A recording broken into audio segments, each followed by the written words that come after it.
Hi, everyone. This is Shauna Blue Star Newcomb, and I'm so happy to be here with our next special guest. I'm very pleased to introduce Elder Dave Courchene Ni Gani Aki Anini, leading Earthman, who has traveled internationally carrying a message of hope and peace.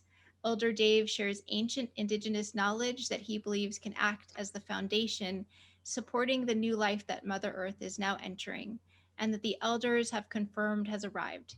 He has created a special place for sharing ancient indigenous knowledge, the Turtle Lodge, built based on a vision he received many years ago.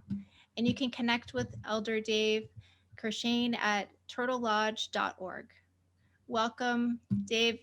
It's so really good to see you again. I'm very happy to have you here. And would you like to share a short prayer with us to begin? Thank you very much, Shauna. Bojoanin, Binemaganituk. Nigani Aki, Inene, Dishni Kaskin you, Dotem Sagin, Donji, Anishnabe, Da. Migachmina, Dina, Kat bending it Madizivan. Miwe, Vijemanidu.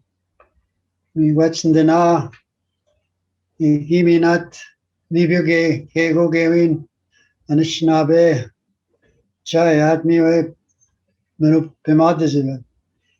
Migachdina, Igi, Minigo Angelina Anin, Chipmus Sayam Oma King, Anin Chipmadizian. Migachkendina, no commerce, Mitea K, Kenemigo, and no Chigogato Dago, and Cabitas Kishawenimina.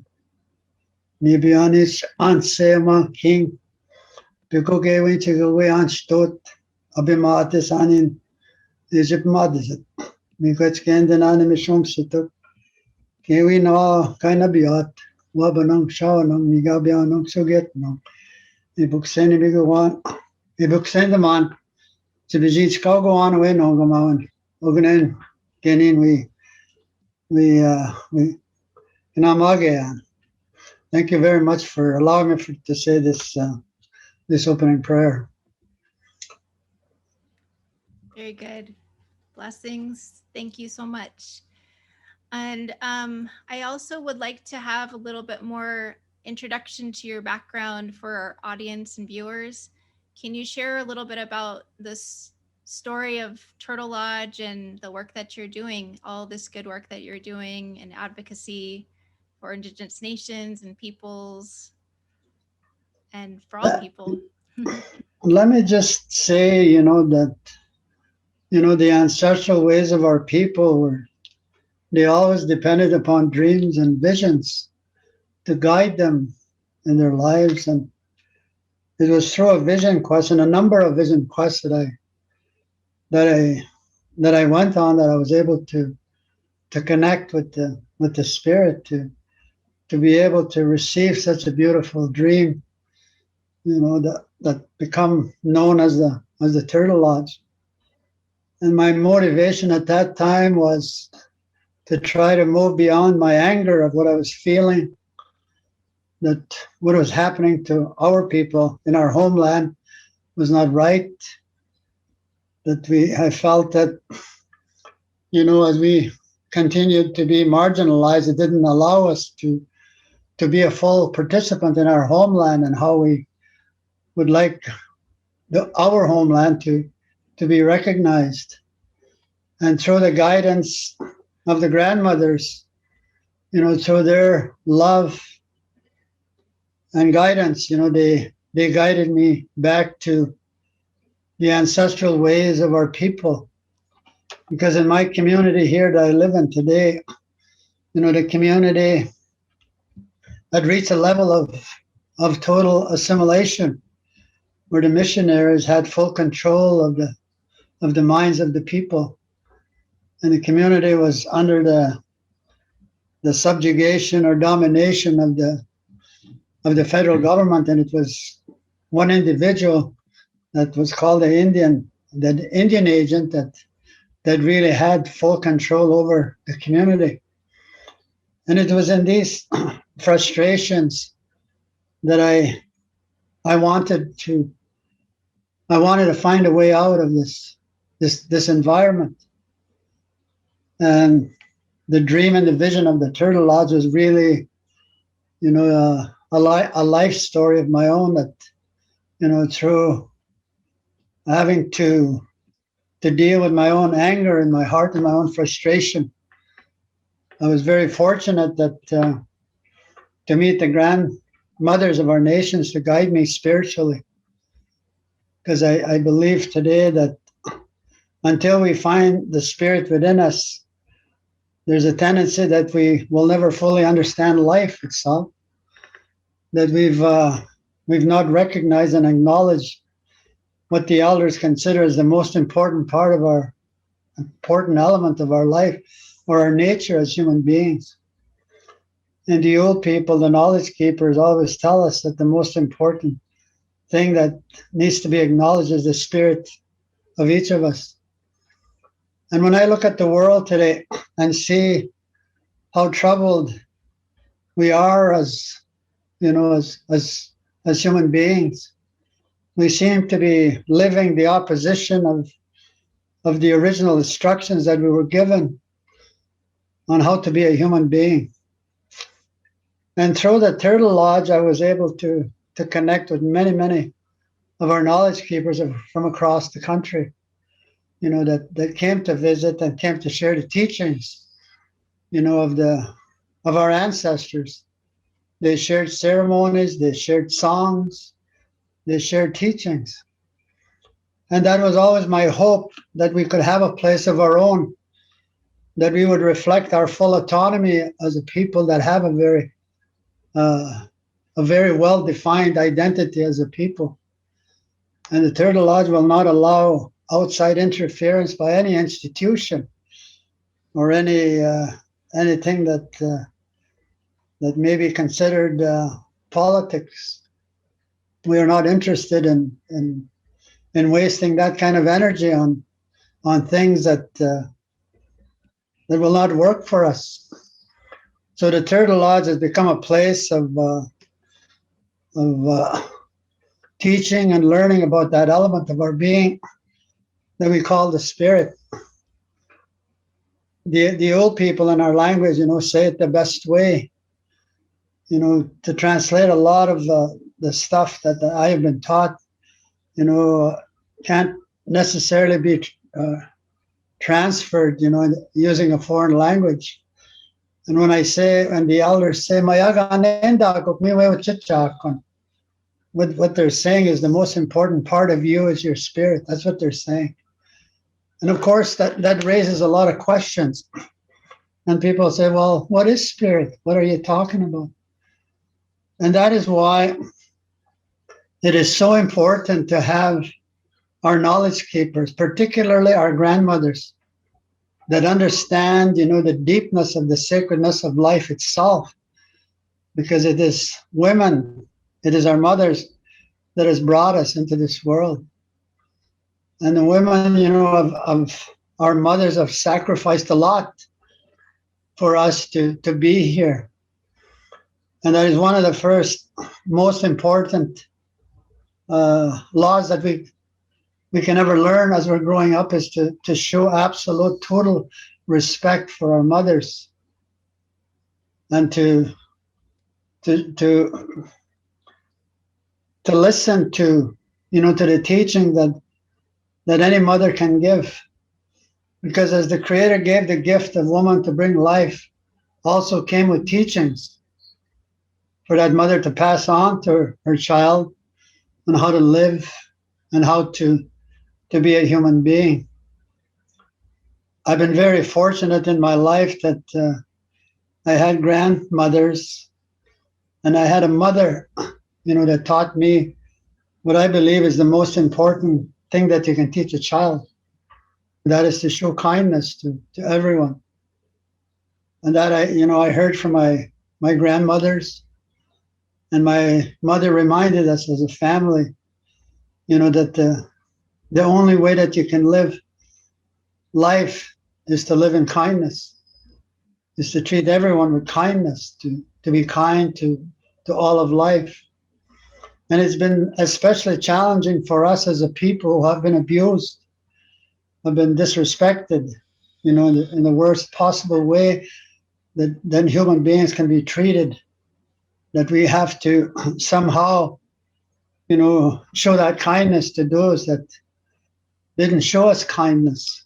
And yet we know that the grandmothers, what they speak is of the truth. To those that have perpetrated the abuse on our people, it's only in spirit can we find that forgiveness.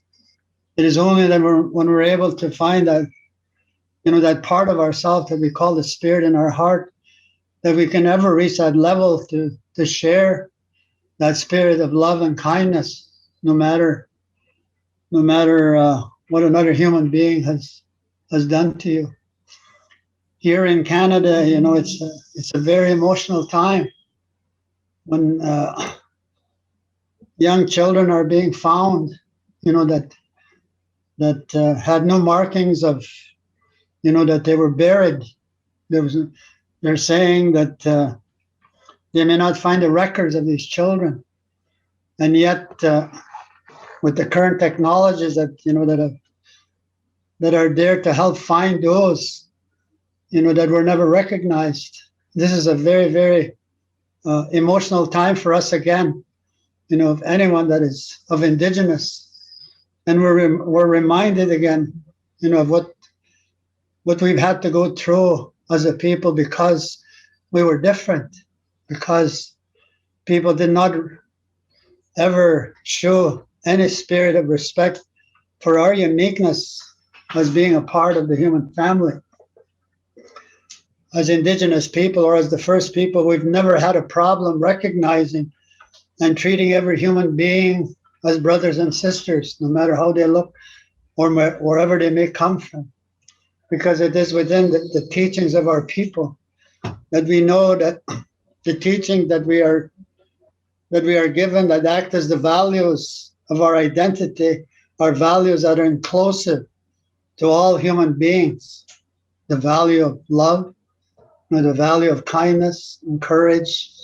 These laws that are, that have survived, the attempts to destroy our identity, and we have survived, and it is because of the connection that we maintained with our ancestors, because there were those amongst our nations that remained faithful, to the ways of their ancestors, and they kept the sacred fires burning. Granted, they were underground, but the fires still kept going.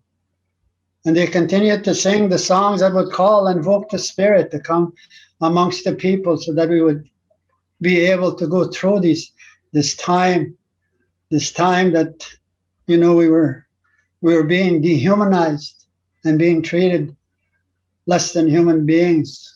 And it was through their songs and their ceremonies that they held underground that allowed us to come today to still be able to speak our languages and still be able to do the ceremonies that would have been forgotten if our people, that were put into these institutions, most of them lost the memory of their ancestral ways of their people. Many of them came home not knowing their language. Many of them even came home hating their parents because the brainwashing that happened in this institution made those children believe that their parents were savages. And so that many of them came home that way because many of them started to believe what they were being taught. Even today, we still have many of our people that still, maintain their belief in that way of life that almost totally destroyed us as a people. And everyone has a right to believe what they want to believe. That's something we cannot take away from anybody. Everyone has a right to believe what they want to believe. The work that we do today at the Turtle Lodge is to bring back what was taken away. to restore that spirit, to be proud of who we are, and to take pride in our identity, in the gifts that we were given by the Great Spirit.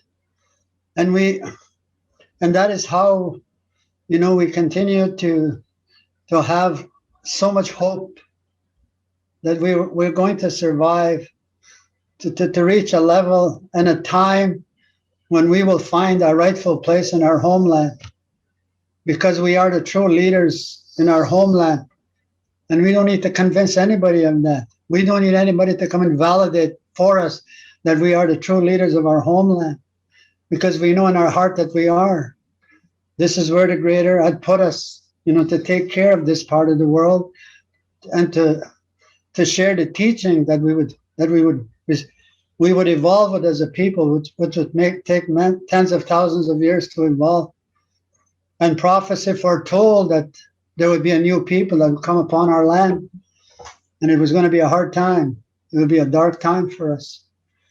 But we were told to continue to remain faithful and lighting those sacred fires, and also to sing the songs and to practice as much of the ceremonies as we could, away from those that had enacted a legislation that criminalized our way of life. If you were caught using the sacred drum of our people, you were put in jail. And the brutality that our people suffered trying to speak their language is really, really very, very difficult to try to share the attempts to try to erase that memory of that language from the children. And it was brutal, was absolutely, totally brutal. Everything that they had done, to destroy a people that they said were less than human beings, that we were savages, that were uncivilized. And I often wonder today, who was the one that was really uncivilized?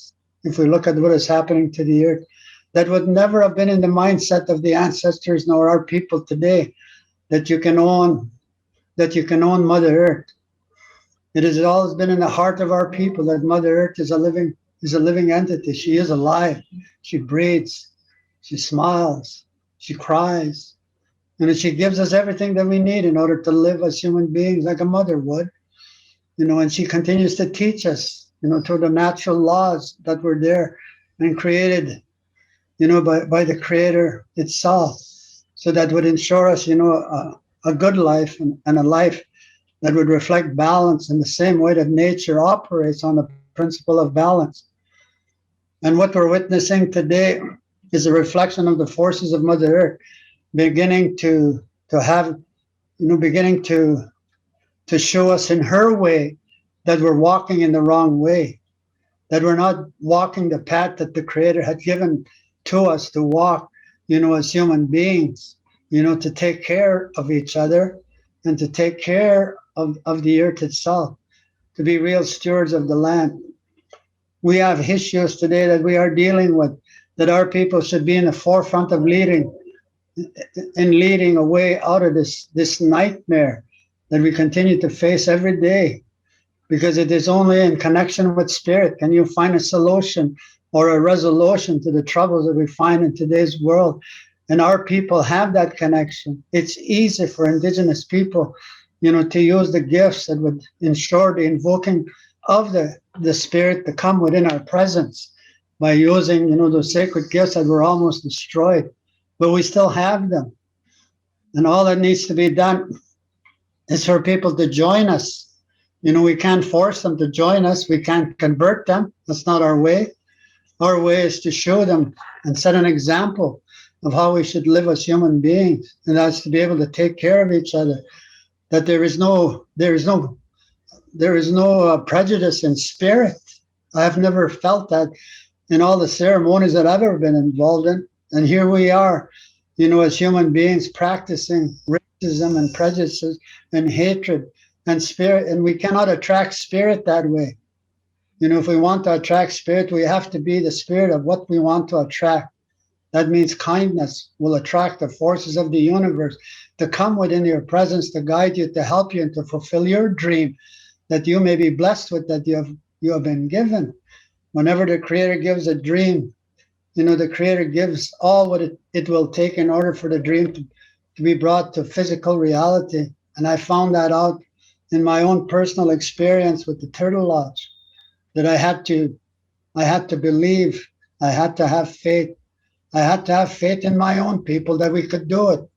I had to have faith that the Spirit would guide this whole implementation of that vision. All I had to do was be able to listen and to be guided by that Spirit and to believe that this dream, could happen. And of course, it's the Turtle Lodge today has become quite known in a very short period of time. We've had people from all over the world come, but it doesn't surprise me that that people have been drawn to the lodge, because what they're being drawn to is not me. They're being drawn to the Spirit, because that lodge is the spirit of the grandmother turtle. What they're being drawn to is that spirit, that can help them to understand the sacredness of life. And that is why, the turtle lodge is a symbol of truth, because he carries all the teachings, that can act as the values that should be the foundation of the new world that we must work together to create a new world. Yeah, I'm really happy to hear all of these incredible words of wisdom, and I just value your knowledge, and this connections that you have to spirit runs so deep. One thing I really admire about your teachings is really coming from the heart and encouraging all of us to come from the heart. And I also see, just during this time of crisis, people have really lost their way. People, as you've mentioned, there's been a lot of suffering, there's been a lot of challenges. People are really combative against each other. And how do you recommend that people can find greater truth in a way forward with many of these teachings that you're sharing? I have to reflect back on my own personal life and the challenges that I had. I'm sure that a lot of the questions that people have today, I also had those same questions. Where do I go? What do I do? Knowing that, my knowledge was very limited in terms of understanding the significance, of spirit itself. And that is why it is so important to call upon the knowledge keepers and the elders of our nations, to share those teachings that they have. My concern right now is that we're losing so many of our elders, and they're going away. It seems to me like they're going away too fast. A lot of the knowledge keepers that I'd worked with in my life are gone, and yet what went with them, is a lot of the knowledge. And one of the things that we're being encouraged to do is to record as much as we can of that knowledge of the remaining elders that are still faithful to the ceremonies and to the language. And so that, I really depend on the next generation, to carry that torch of responsibility, to do whatever they can to ensure that and to try to capture as much of that knowledge that the elders still have. Like, we do have a group of national group of knowledge keepers, and these are free thinkers. They're not attached to any institution. What they're attached to is the sovereignty, of relationship with the Creator. That relationship that they have. They're not, bound by man-made institutions or laws. They're bound by the Creator's laws, and that's what we need in this world more than anything else, is to be bound to the Creator's laws. Because once we're able to achieve that connection with the spiritual and natural laws, we do become more kind. We become more caring, and we certainly become more giving. And right now, it has always been my hope, that we would give more support to the young people to experience the land itself. Why is it so difficult, to add within the education institutions, enough time, for the children to be taken to the land and for the knowledge keepers to be with them and let the children ask the questions and let the elders answer those questions, as they go to the land. What is important is to feel the land and to be spiritualized, from the land itself. It's not only about going to the land, but you got to feel that land. And the elders will teach you and guide you to be able to even hear the voice of the land itself that can come from the trees itself. And even the birds, that they sing a song, that one day maybe you're able to catch the rhythm of that song and sing your own song. Or else, the gentle wind, that touches you, it's they say that is when the ancestors are around. When you feel the gentleness of the wind touch you, you say, the ancestors are here. And no matter where we walk in our homeland, we always have the presence of our ancestors trying to pull us back into the path that the Creator had given us as a people. And they send us dreams. And sometimes, even at nighttime, they can come and physically touch us, let us know we're here. And that's happened to me many, many times in my life, where I've been touched by the Spirit in that way, just letting me know that I was not alone. And I found that out, in my life and doing this work. Sometimes you feel alone. Nobody's going to hear you. Nobody's going to listen to you. And it does create loneliness. But what the Spirit says and has reminded me, you will never be alone. Your ancestors are right beside you. And I've felt them. And I've seen the shadow of our ancestors many times in ceremony, to know that is a very real world. That is the world of indigenous people. The spiritual realm is the spiritual world of indigenous people, where we access higher knowledge that is being held in the spiritual world.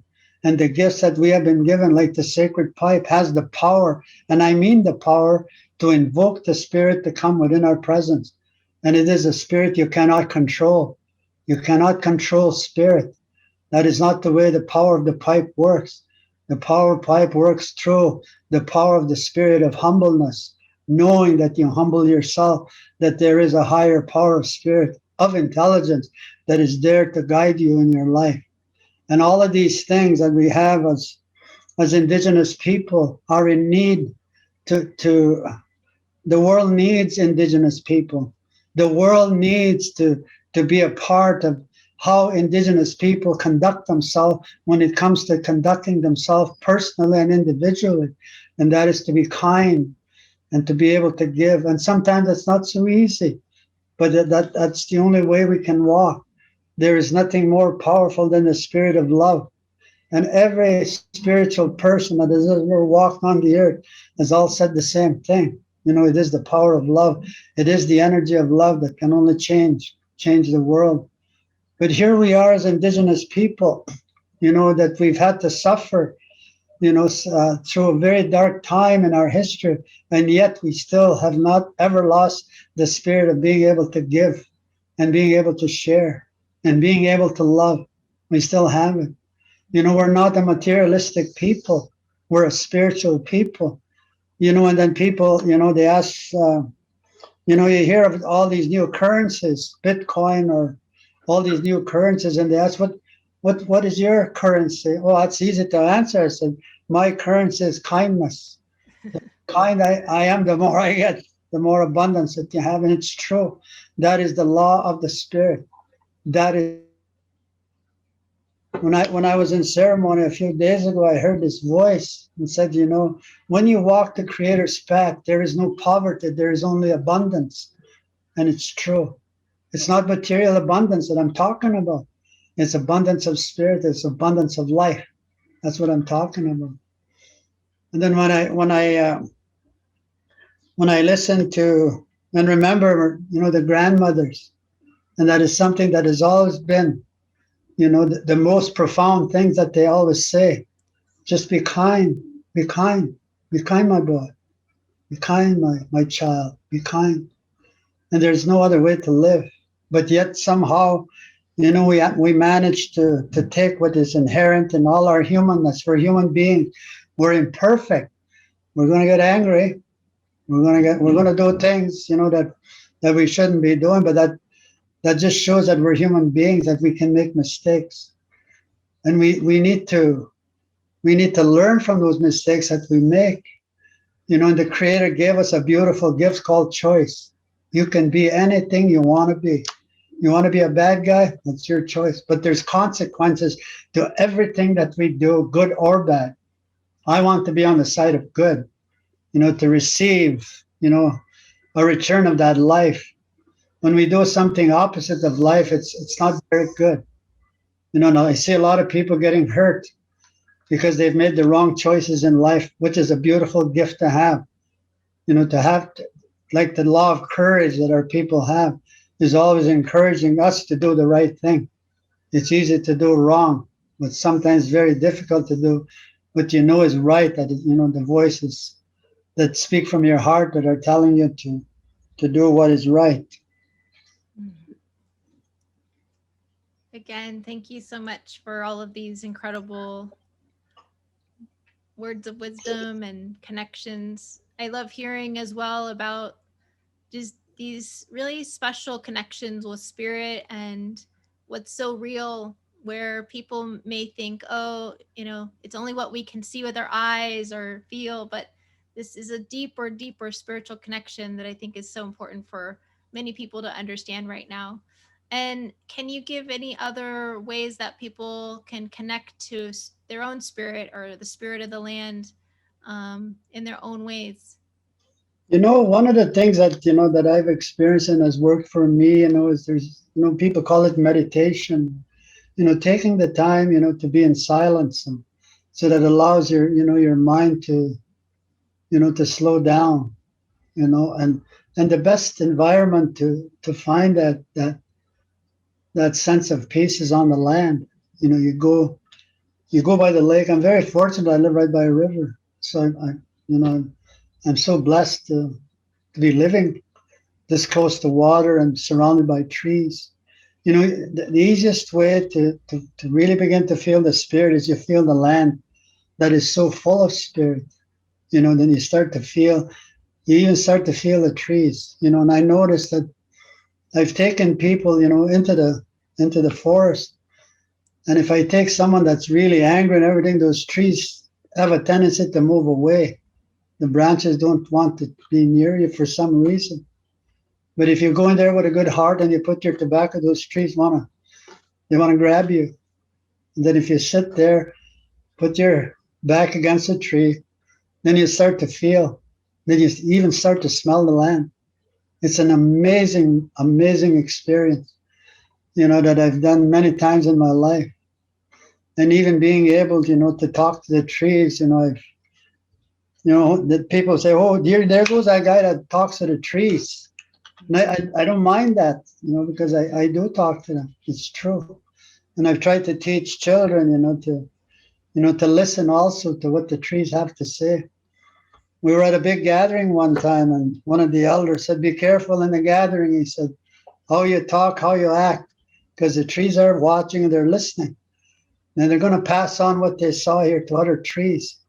And they're going to carry that message as further than you'll ever know. So be careful how you act. There's always the teaching, that these elders have to remind us of how we should behave, thinking that no one is watching.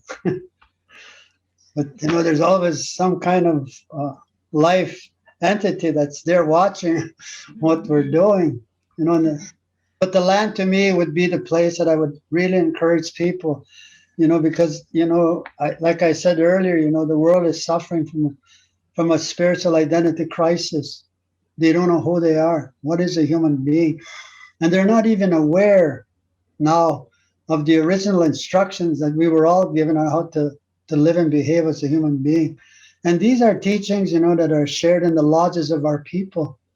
And all it takes is an effort by someone to make a journey to the lodge and to pass a gift to the elder or the one that's running the lodge, and and ask if they can participate. And most times I believe that people would welcome that. Certainly at the Turtle Lodge, we're open to to anyone that feels the need to hear or participate in our ceremonies. The only thing that I'm always cautious of is that we never relinquish the right of our leadership in our ceremonies. That's a responsibility that we have, and that responsibility has to be passed on to our children. But we don't deny people to participate in our ceremonies like the sun dance. And I know that everybody has different protocols, and we're supposed to respect the protocols of each area. I can't go to another area and tell another knowledge keeper you shouldn't do this. We have no right to be able to do that. We have to, if we go into another territory, we must go in there with respect.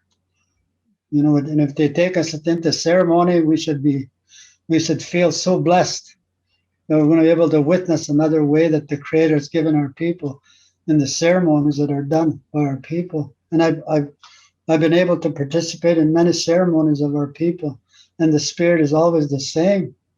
It's that love and kindness that is so, and particularly laughter. A lot of laughter in these lodges. And I think sometimes people come into the lodges, and we as the knowledge keepers, and we're laughing. They expect serious. That's not us. We gotta laugh, and we laugh at each other. We tease each other. That's what makes life a joy. To be able to laugh, and that's just how we are. Yeah. That's just. I really enjoyed that when visiting Turtle Lodge myself, and just listening to all the stories of the elders, and you're all so hilarious. So it's great. And I think that's part of the spirit too, is spirit really likes that joy and people coming together and laughing, telling stories. It's very good connections.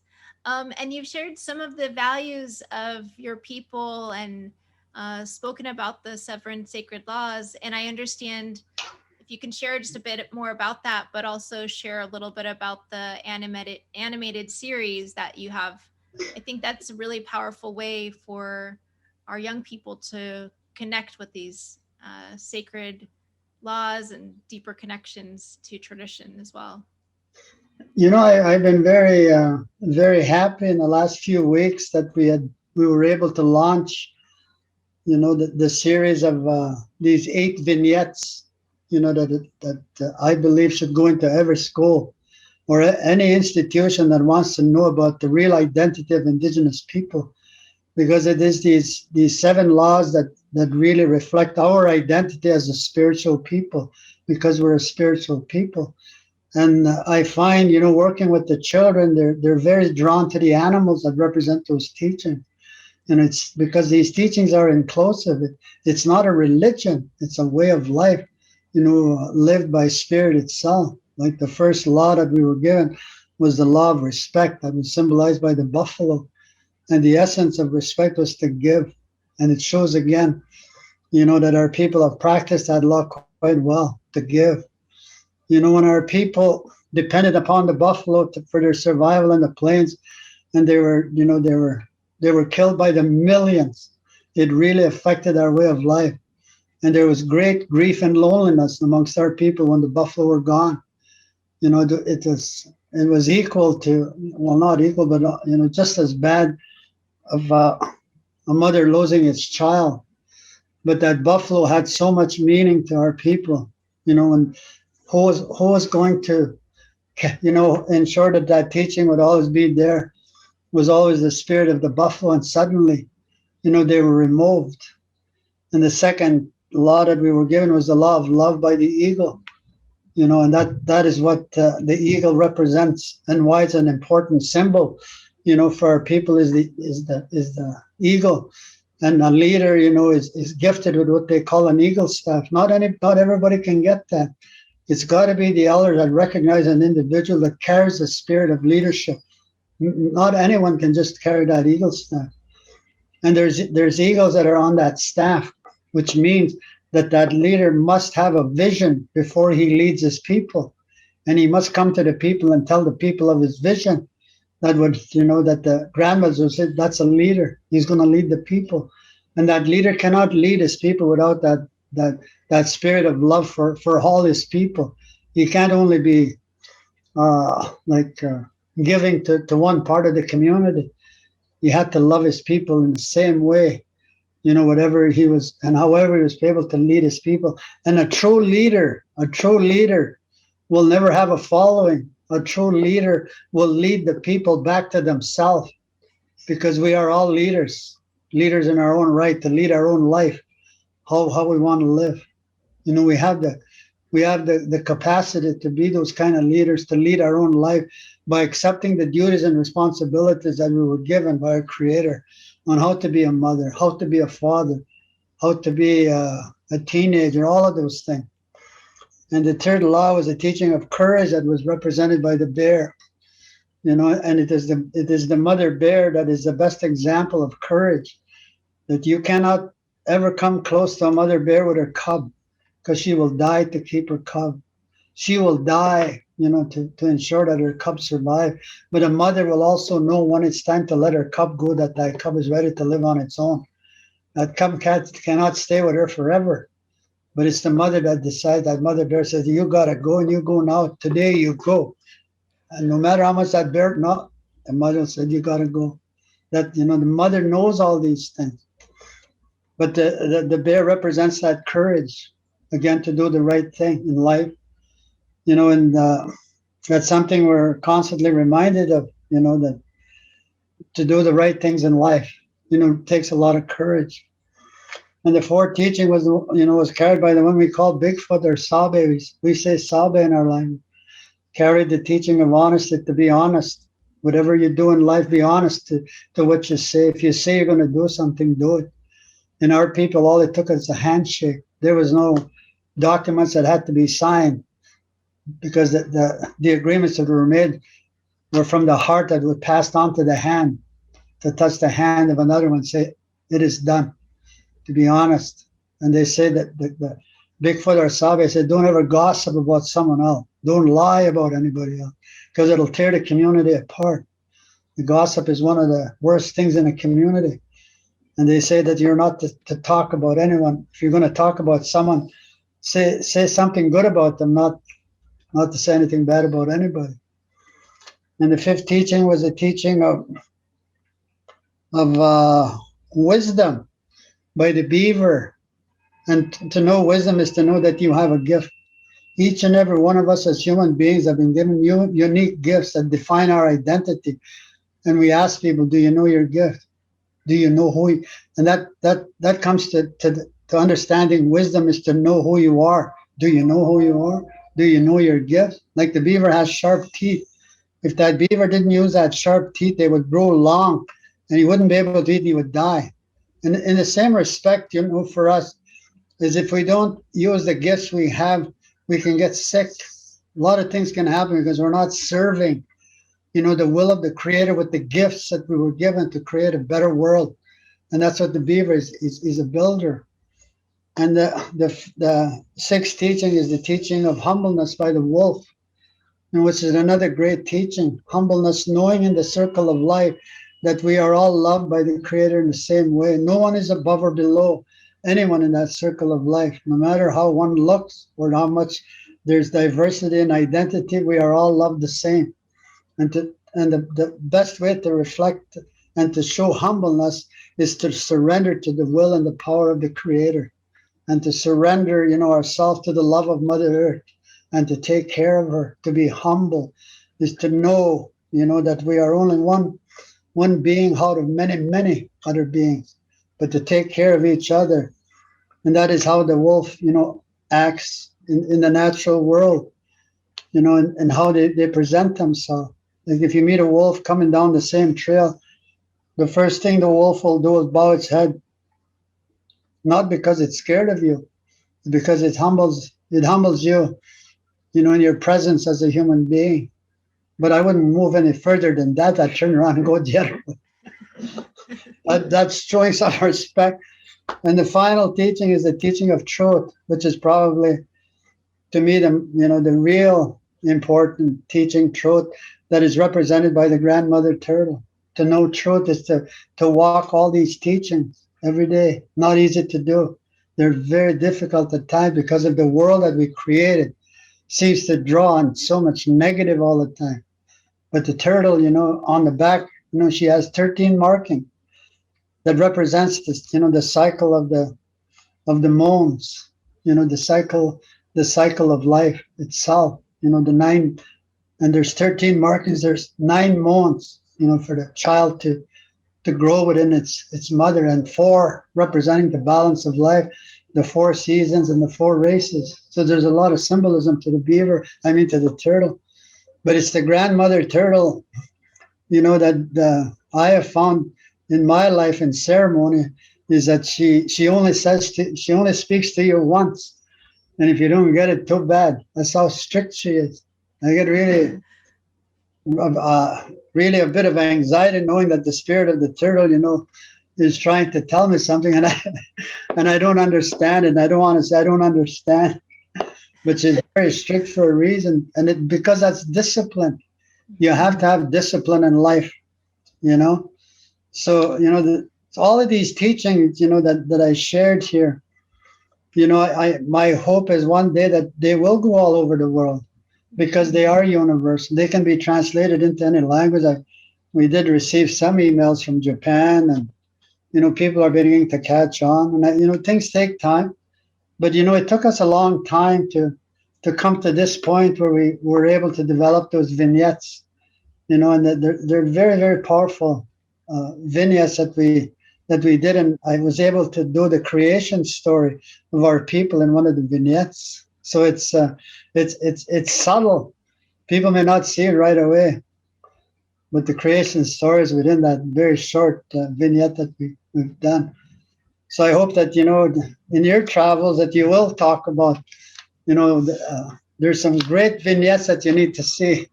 Indigenous peoples' identity, spiritual identity, because that's what they are. That's who we are. That's who you are.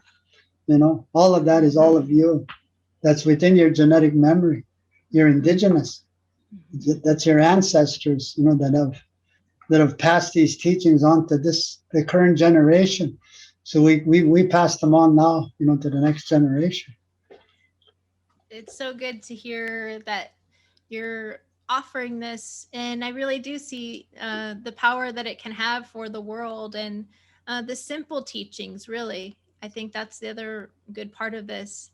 And I do want to make sure people know again, they can connect with you at turtlelodge.org, and that's where you can also tune into the web series that Dave has created, and it's starting to travel around the world, as he said. So, really, really good opportunity to learn some of these sacred laws and coming into that deeper awareness and knowledge for yourself. Are there any other closing words that you have to share with us, Dave? It's been so good to sit with you in this short time and just so much rich knowledge that you share. One of the things I would really encourage, our brothers and sisters to consider the importance of the spirit of unity. We have to be more unified in our efforts, to take better care of the earth, and really, to center all children into our lives at the work that we do, that we consider and say, are we doing this for the benefit of the children, or are we doing it for something else? But I think that through the leadership of Indigenous people and the teaching that we are willing to share, it gives us a good chance, to create that spirit of unity with our brothers and sisters from all over the world.